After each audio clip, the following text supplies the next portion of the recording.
Shabbos, everyone. Yes. My condolences. Very sorry. I appreciate that. My regards and condolences to you from Mike Levin and Jack Rosenberg. Last week in the Torah reading we read about Bilam. There was a story a few years ago, maybe 70, 80 years ago, that there was a rabbi in Cincinnati, Rabbi Eliezer Silver, who was very famous. He was a chaplain also in the army later on. Very famous rabbi, very colorful person.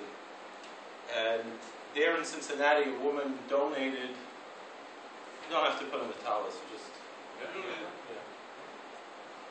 A woman donated her home after she passed away. She donated, bequeathed it to the community to build a mikveh in Cincinnati.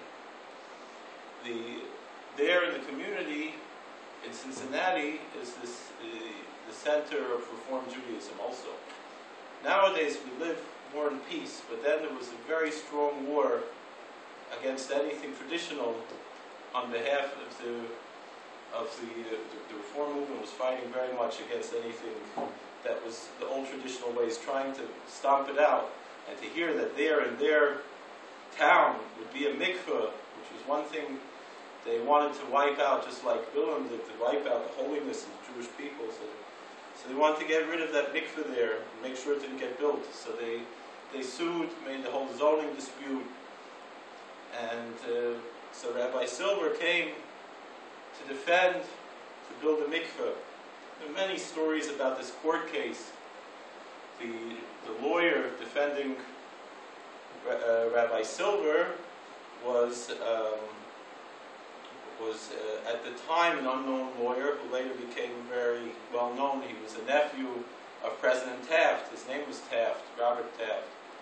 And he won the case against a very prominent Cincinnati lawyer who was very prominent, a very prominent Reform Jew. The judge in the case was blind. And he said, and so the lawyer opposing the mikveh, it's just so sad that down the block from us we have a similar case going on right now. The lawyer against the mikveh, he said to the judge, he said, if you would just see this rabbi, or the so-called rabbi who's trying to put him down as much as he could, you would see this is not, freedom of religion doesn't extend to however you want. It means you're free. You want to be Catholic, you want to be Protestant, you want to be Jewish. It doesn't mean you could be some extremist. And he said, you should see what, you can't see what he looks like. So I'm going to cross-examine Rabbi Silver, and you'll just see by his responses what a fanatic he is. He said, do you believe, Rabbi, that every word in the Torah is the word of God? He said, absolutely. Every letter, every word, absolutely. So then he went on, he said, do you mean to say that you believe, like we read, Bilam, his donkey talked to him, you believe that a donkey could talk? He said, until now I wasn't sure, but now I'm pretty sure of it. The thing is, we need to learn to live together. We can have different ideas and still be united and still love each other. We don't have to fight.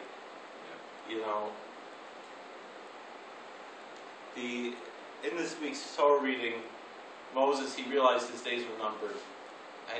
And he really wanted his sons should follow in his footsteps to lead the Jewish people. But he knew it wasn't going to be so. And he asked God, he said, we have to find a new leader for after I'm gone. A leader who will go out before them so that your congregation should not be like a flock of sheep without a shepherd. And so God said, I want you to pick Joshua and put your hands upon him. He has the Spirit in him. He's going to be the one to lead. There was a story about 200 years ago. Was a rabbi in Ukraine, the Rebbe Bzusha. It was a very colorful character, beloved hero. Rebbe Bzusha Vanapoli was the brother of the Rebbe Elimelech from Lezhensk. There are many stories about him, about his humility, he always referred to himself in the third person. And it's strange, the following story that I heard about him, which seems to be the opposite of humility. The story goes that he put his hand in a fire, and it jumped back. It was a reflex. He couldn't stop it. And he said, Rabbeinu Shalom, Master of the Universe, Avi Gashmi is their hand from Zisha.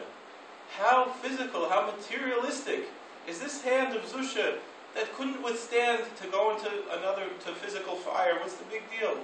Why should it not be able to handle it? It goes against everything that we hear about the Rebbe Zusha being a man who was the epitome of humility. But I think with some insight in our Parsha, we might have some kind of answer to this. Right after the story of Moses asking for someone to replace him, God appointed, and he specifically says that the children of Israel should not be a flock without a shepherd. And then God commands to take Joshua. Right after that, we have the laws of the daily sacrifice. There was a daily sacrifice was brought every morning and every night in the time of the tabernacle through the two temples until the second temple was destroyed. It was really a few weeks before the temple was destroyed when they stopped bringing the sacrifice. We commemorated this last Sunday with the 17th of Tammuz was pushed off a day. It was interesting how the story goes that even under the siege that the Romans took on Jerusalem before the destruction of the second temple, the Romans would still acquiesce and send the priests sheep to go to bring a sacrifice in the temple, and they had a pulley system to make an elevator, a dumbwaiter, to bring up the sheep. It's brought in the Jerusalem Talmud, and very interestingly, Edgar Allan Poe has a tale of Jerusalem where he recounts this same story that's brought in the Jerusalem Talmud. And on that day, the 17th of Tammuz, 3 weeks before the temple was destroyed, in that basket that was sent up, instead of sending a sheep, they sent a pig. And after that, we didn't have any more the daily sacrifice, but we still read the daily sacrifices and the prayers to commemorate that. And we pray, as the Bible says, that the offerings of our lips should come in the place of bulls or sheep or whatever it is. In the book of Hosea, he specifically says bulls, so you could say an a priori argument that if a bull, which is the most expensive, so of course a sheep, a goat, a pigeon, a dove, a meal offering, a wine offering, which were not as expensive as a bull or a cow. Now,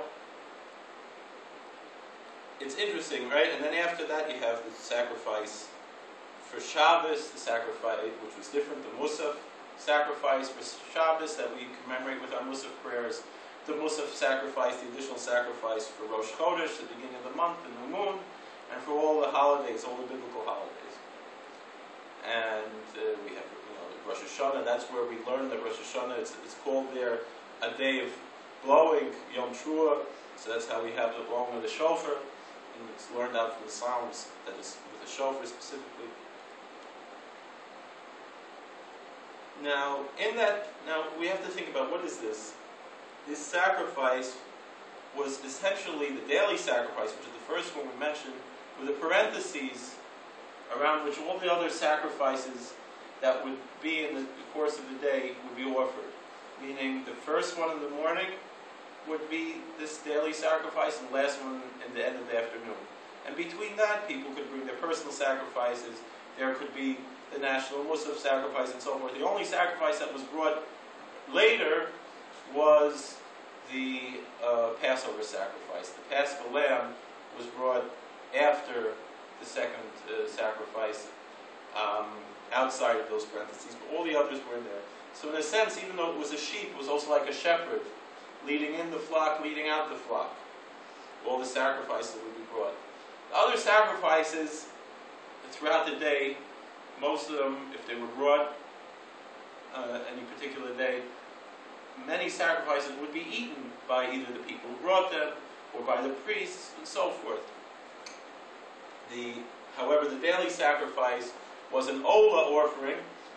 Generally, translated as a burnt offering, but the real translation means an elevation, going up. And so it's called an olas tamid. It's called a constant going up. So tamid means constant. Constancy could mean every day, which is what, in the simple meaning of what it means. And going up means it was all burnt up. Nothing was eaten, although the skins were taken for the priests, but everything else was burnt. However, you could say olas tamid means constantly going up. Now what was this? This was a physical animal that was transformed, transfigurated into something completely spiritual. There was no physical enjoyment taken from it. There was other sacrifices, there was physical enjoyment as well. People got to eat them. And I think that juxtaposition of having this passage to be right after the request for leadership teaches us that this is how a leader has to conduct himself. A leader has to be someone who is totally physical and totally spiritual at the same time. He can't be so aloof from the world that he has no connection to the world, that he's so heavenly minded that he's no earthly good. But on the other hand, he can't be selfish. He has to be totally selfless, totally burnt up a fire offering to God. He can't have any personal desire from his leadership role. Has to be totally altruistic. Doesn't mean he doesn't get paid for it, but it means even the payment has to even be idealized in an altruistic way. They say George Washington, when he became the President of the United States, he felt that this should be, he didn't want to be president at all. They offered him down in Newburgh, not too far away, they offered him to be a king. He said, no, absolutely, we got rid of one king, we don't need another one. So they said, we'll make him president. Fine, he didn't want that either, but he had no choice. He said he wanted to be totally altruistic, he wanted to be a volunteer position. He didn't want to take money for this. He wanted to be in service of his country for its own sake. They said, no. If you do that, if you refuse to take money for this position, so that's going to mean that only a person of means, only a wealthy person could ever serve as the President of the United States. Because if you don't take any salary, so how we're going to be able to only a rich person? So you're going to make a wealthy class. Unfortunately, all right, that's how it is anyway. But it would have probably been worse if no payment was given at all.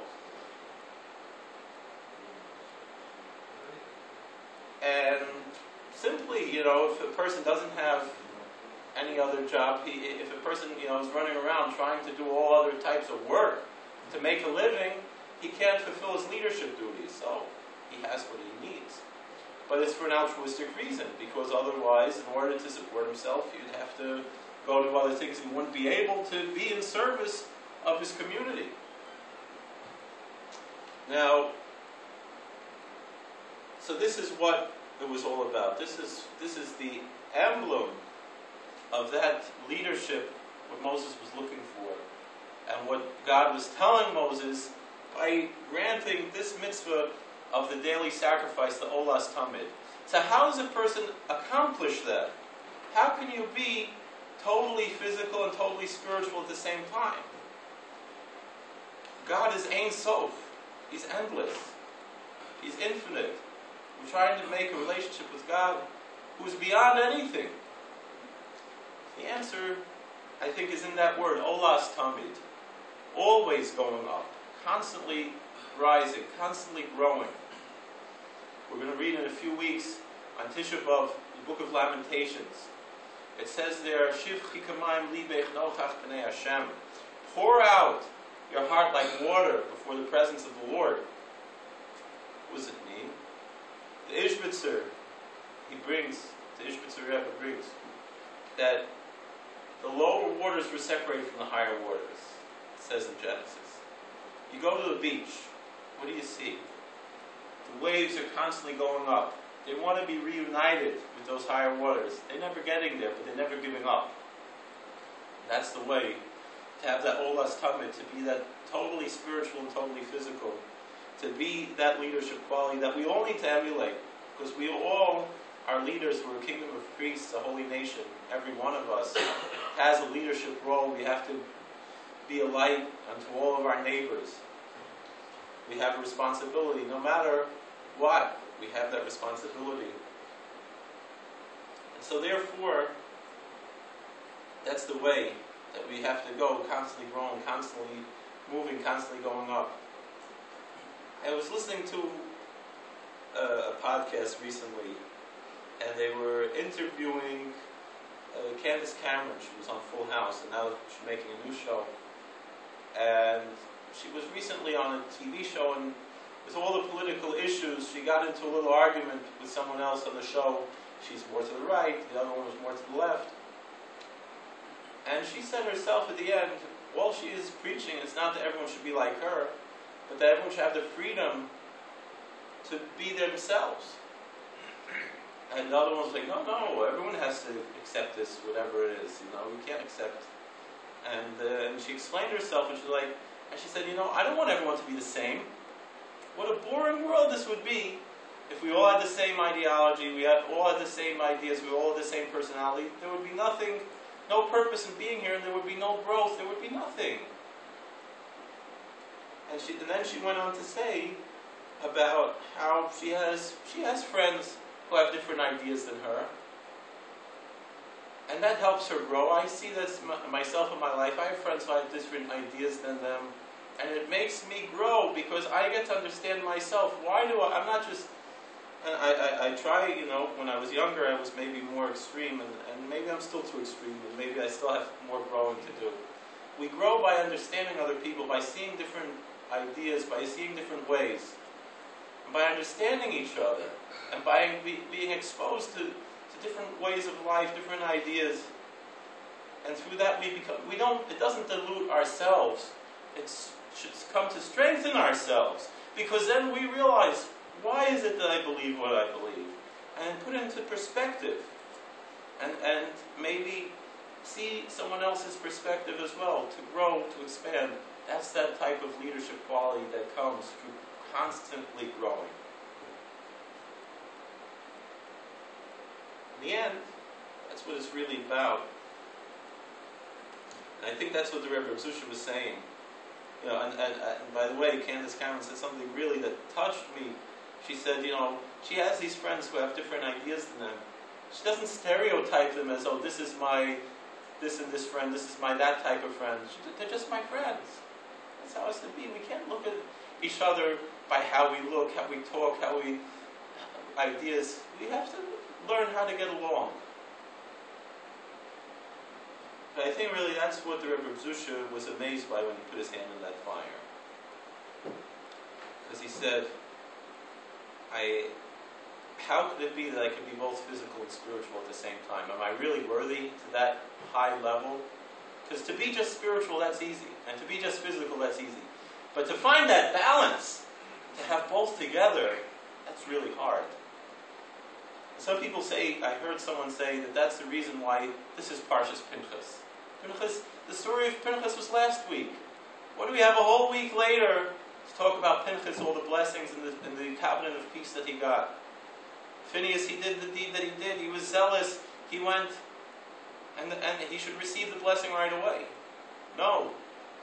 Because we have to examine, if someone's a zealot like that, are they just an angry young man who just can't find anything to be happy about, just a malcontent, just a violent person? Or did he really mean for the sake of heaven?